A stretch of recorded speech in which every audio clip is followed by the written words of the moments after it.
Nesse vídeo, vamos falar primeiro um pouco sobre os diferentes tipos de métodos de aprendizagem de máquina. Tradicionalmente, a gente divide os métodos de aprendizagem de máquina em três categorias. Tem subcategorias por aí, mas pro nosso módulo não é importante a gente entrar em tantos detalhes, tá? O primeiro é o aprendizado supervisionado. O supervisionado significa que eu tenho dados rotulados. O que é um dado rotulado?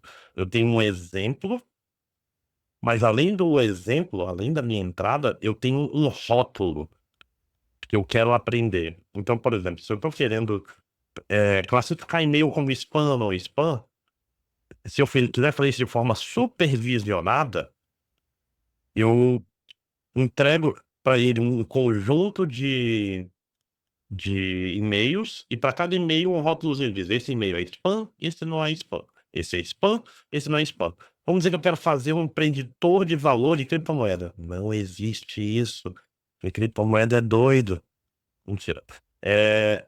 Eu posso dar o quê? Dias e o valor da criptomoeda naquele dia.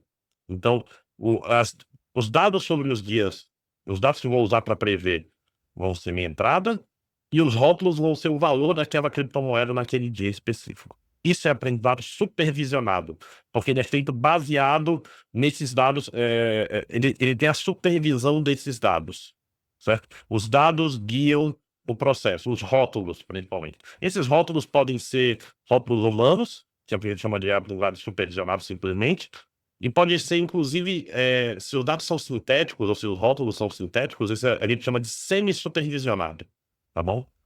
Do outro lado do espectro, a gente tem o chamado aprendizado não supervisionado. O que é o aprendizado não supervisionado?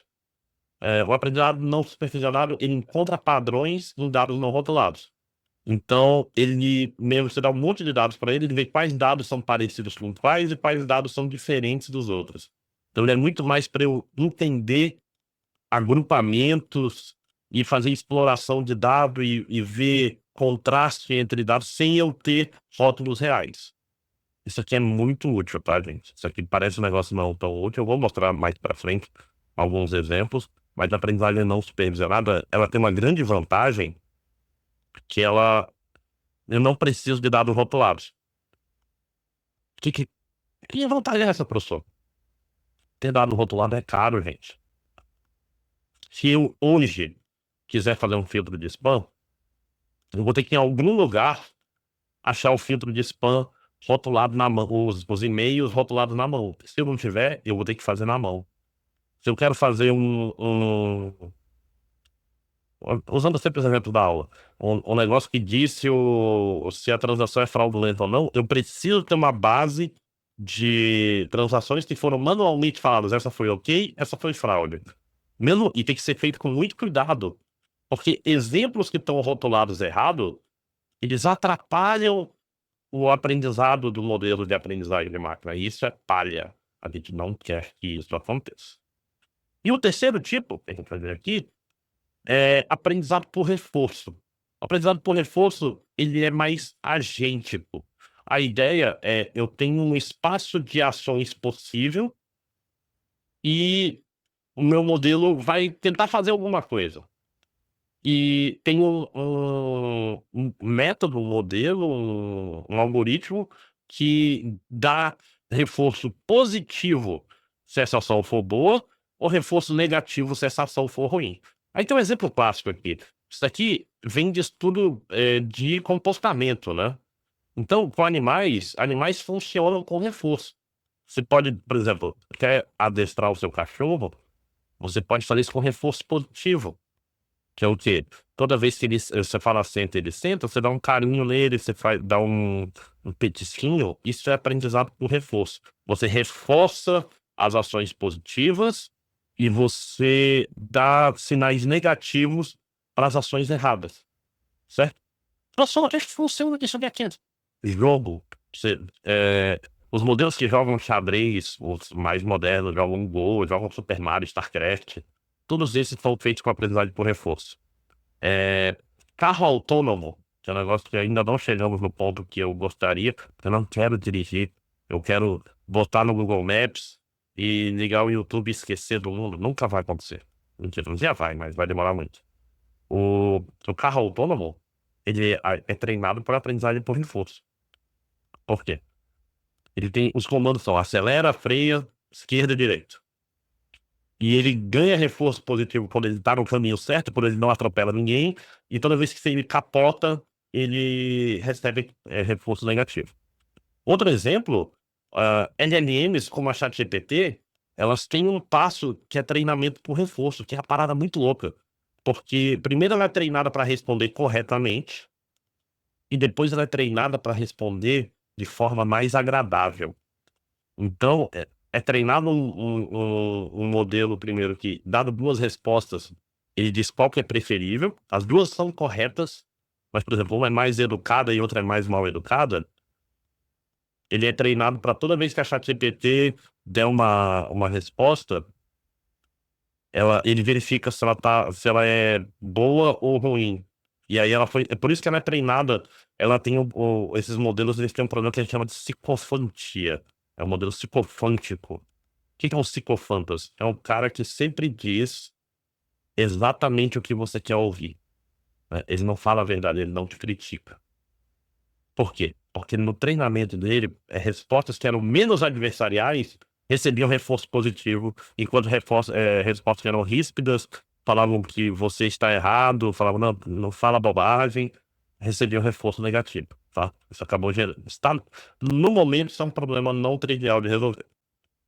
Então, o exemplo de aprendizagem supervisionada. Classificação. Classificação é um exemplo clássico de aprendizagem supervisionada, que é o quê? Eu tenho um conjunto discreto de categorias, ou seja, tem um conjunto fechado de categorias que não tem interseção, não tem categoria entre as duas, não tem um pouco essa, um pouco aquela. Não, por exemplo, spam ou não spam? É sim ou não? Não tem meio spam. Se o comentário é crime de ódio ou não? Sim ou não? Se a ação vai subir ou descer? É sim ou não? Talvez pode ter uma terceira classe ficar no meio, mas que seja. Não precisa ser binário, não precisa ser sim ou não. Pode ter, por exemplo, essa imagem, qual objeto está nessa imagem? Gato, cachorro, papagaio, periquito? Pode ter múltiplas classes, não tem nenhum animal nessa imagem. Então, aqui um exemplo, isso aqui é uma coisa interessante. Exemplo de resultado de classificação de e-mails.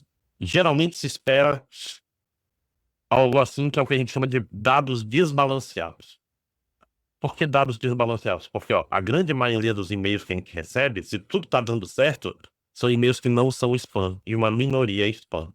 Isso faz com que esse desbalanceamento faz com que os modelos, às vezes, eles tenham dificuldade de separar as classes. Tipo assim, ele tem muitos exemplos da classe não spam e poucos da classe spam. Então, é muito fácil ele ficar muito bom na não spam e ruim na spam por causa disso. Tem que tomar cuidado. Eu vou falar em algum momento de desbalanceamento, tá? Na aula de terça, talvez. Outro exemplo supervisionado é a regressão. O que é a regressão? Regressão, ao invés de eu classificar em classes discretas, ou seja, classe A, classe B, classe C, eu quero gerar um valor numérico, geralmente contínuo. Não precisa ser contínuo, mas de preferência contínuo, tá? Então, o que ele quer aprender? Ele quer aprender relação entre variáveis numéricas, tá? Esse aqui é o clássico, tá? Então, por exemplo, qual é o preço do imóvel? O preço do imóvel, ele provavelmente é correlacionado à área desse imóvel, né? Então, eu posso dar a área do imóvel, principalmente se for no mesmo bairro, para prever. Óbvio que não é só isso, né? Tem que ver as benfeitorias do imóvel, área construída, blá blá blá. Mas tem uma correlação entre a área e o preço. Geralmente, se a gente tiver múltiplas variáveis independentes, vai melhorando essa previsão. Essa escolha de quais variáveis eu vou usar para fazer a previsão é o que a gente chama de modelagem de características, tá? Ou seleção de features, ou seleção de características, tá? Que é uma fase importantíssima do trabalho de aprendizagem de máquina. Então, se eu quero prever a temperatura de amanhã, eu tenho que pegar um monte de informação e eu tenho que cuspir lá no final, o meu modelo tem que cuspir 32 graus tem em Manaus, né? Com sensação térmica de 41. Vai ser alguma coisa assim, porque tá quente pra caramba esses dias. Um exemplo de aprendizado não supervisionado é o agrupamento ou clusterização. Clusterização, eu tenho a impressão que é anglicanismo, mas todo mundo usa. Anglicanismo é quando eu pego um termo em inglês e uso, sendo que tem um termo em português bacana para eu usar, mas eu uso em inglês porque sim. Mas todo mundo fala clustering, clusterização, então é bom vocês saberem. Então, clustering é basicamente, eu tenho meus itens e eu quero agrupar os itens parecidos, eu quero gerar grupos, tá? Eu não tenho rótulos, eu não sei quem é bom e quem é ruim. Eu só quero formar grupos de parecidos. Então, por exemplo, segmentação de clientes é isso aqui. Então, por exemplo, aqui tem os clientes com valor gasto e frequência de compra. Usando essas duas variáveis, eu faço esse grupo e esse grupo. Depois, analisando os clientes, eu pego umas amostras dos grupos e falo, cara, esses caras são nossos clientes mais, vamos dizer assim, são os baleias, é o pessoal que paga o nosso salário, porque eles gastam muita grana e compram muito. Então, esses caras aqui tem que ser personalité. Se for um banco, você oferece um cartão platina, porque ele ficou parecido com os outros caras que gastam muito dinheiro. Esses são os reais e esses acabam sendo clientes sem risco. Essa galera compra pouco, gasta pouco. Aí, ou eu faço estratégia de aumentar as compras desse pessoal, de tentar fazer esse pessoal comprar mais, ou eu simplesmente pago para eles e mando eles embora do meu, do meu sistema, né, do meu negócio. Outro exemplo muito legal são regras de associação, que também é um algoritmo não supervisionado. Que é o quê? É basicamente eu olho por itens, eu tento associar itens que costumam ocorrer juntos, tá? Ele tenta fazer regras se então.